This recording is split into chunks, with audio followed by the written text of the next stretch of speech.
Et bonjour à toi mon ami, bienvenue sur Comment va ton âme. Nous poursuivons notre lecture des trésors de la foi de Charles Spurgeon.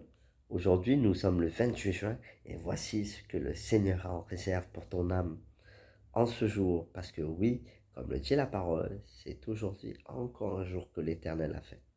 Amen. La lecture se trouve dans le livre des Juges au chapitre 6 verset 14. Et voici ce qu'il est dit. L'Éternel se tourna vers lui et dit: Va avec cette force que tu as et délivre Israël de la main de Madian.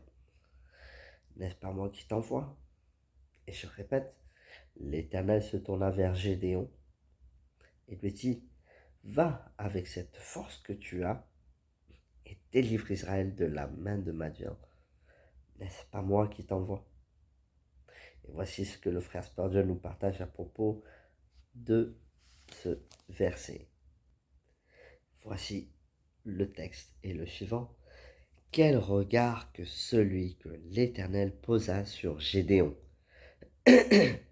Il le transporta ainsi de son découragement vers une sainte bravoure. Si un regard de notre part vers le Seigneur nous sauve, qu'est-ce que son regard sur nous fera-t-il pas? Évidemment, je porte mon regard sur Dieu et je suis rayonnant de joie. Mais si son regard se porte sur nous, c'est vrai. Seigneur, pose les regards sur moi aujourd'hui et donne-moi l'énergie nécessaire d'accomplir mes devoirs, d'affronter mes conflits, d'affronter mes challenges, d'affronter mes épreuves, Seigneur. Quelle parole que celle que l'Éternel adressa à Gédéon. Va, il ne doit pas hésiter. Va, c'est un ordre, une certitude quand on envoie quelqu'un. L'homme aurait pu répondre à Dieu: Quoi? Aller dans toute ma faiblesse? Mais pourtant le Seigneur l'en empêcha en continuant, en lui disant: Va avec cette force que tu as.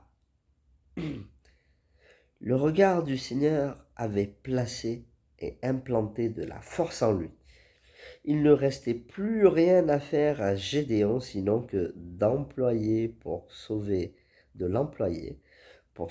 Israël en frappant les Madianites.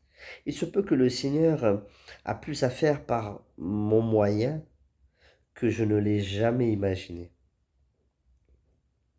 S'il a posé le regard sur moi, il m'a donné de la force. Je vais donc exercer par la foi la puissance qu'il m'a confiée. Il ne m'a jamais exhorté à gâcher mon temps avec cette force que j'ai. Loin de là, je dois aller parce qu'il me fortifie. Quelle question que celle que l'Éternel me pose tout autant qu'à Gédéon. N'est-ce pas moi qui t'envoie? Oui, Seigneur, tu m'as envoyé et je vais aller avec la force qui vient de toi. Je vais selon tes ordres et ce faisant, j'ai l'assurance que tu vaincras pour moi. Lorsque le Seigneur lui dira: N'est-ce pas moi qui t'envoie? Rien que là, ça suffit à donner le ton. N'est-ce pas moi qui t'envoie?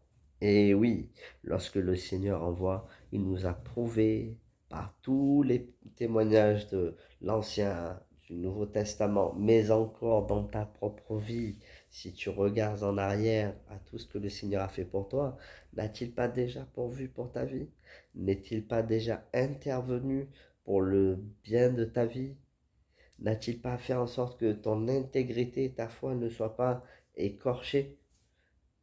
N'a-t-il pas fait que les challenges qui se trouvaient dans ta vie soient remportés dans le nom de Jésus?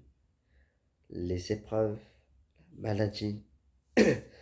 Au jour d'aujourd'hui, si le Seigneur t'envoie quelque part, si le Seigneur se sert de toi à travers son œuvre, que ce soit là où tu vis ou ailleurs, sache une chose, c'est que lorsque le Seigneur envoie, il équipe toujours.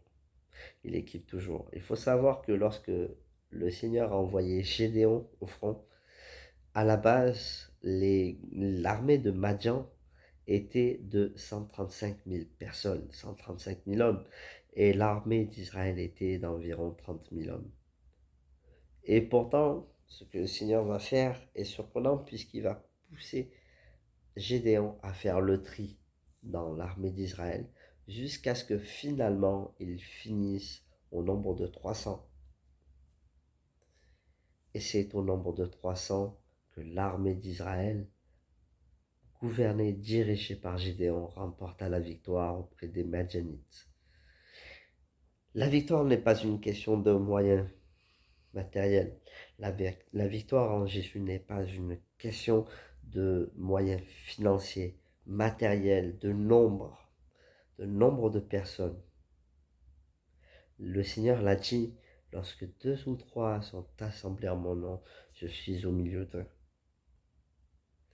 C'est dans la faiblesse que le Seigneur se glorifie. Au jour d'aujourd'hui, n'attends pas pour servir le Seigneur après des moyens, après des tas de choses. Lorsque tu es dans l'épreuve, lorsque tu es dans la maladie, lorsque tu es dans un conflit, lorsque tu es dans un challenge, c'est le Seigneur qui combat pour toi. Comme l'a dit David, je combats dans le nom de l'Éternel des armées.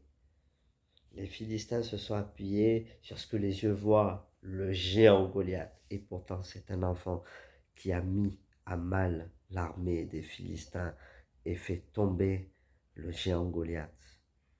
Rappelle-toi que David a été choisi par Samuel et que Samuel reçut cette parole de l'Éternel. L'homme regarde à ce qui touche les yeux, mais l'Éternel regarde au cœur. Va avec tes moyens, sers le Seigneur, n'attends pas, fais, va avec les forces que le Seigneur t'a données, et tu verras, c'est lui qui remportera les victoires pour toi. Sois béni, sois encouragé encore aujourd'hui, et n'attends pas pour servir le Seigneur. Tu es peut-être le dernier dans la maison de ton père, tu es peut-être le plus petit, le plus jeune, tu es peut-être handicapé même. Je mesure 1,35 m, mais le Seigneur se glorifie dans nos faiblesses, parce qu'il n'y a pas plus grande victoire et plus grande gloire pour Dieu que de vaincre l'ennemi à travers ce qui semble être rien aux yeux des hommes et aux yeux du diable.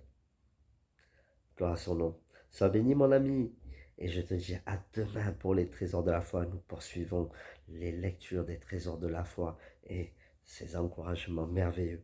Que le Seigneur te bénisse, passe une très bonne journée. Gros bisous, ciao ciao, à demain.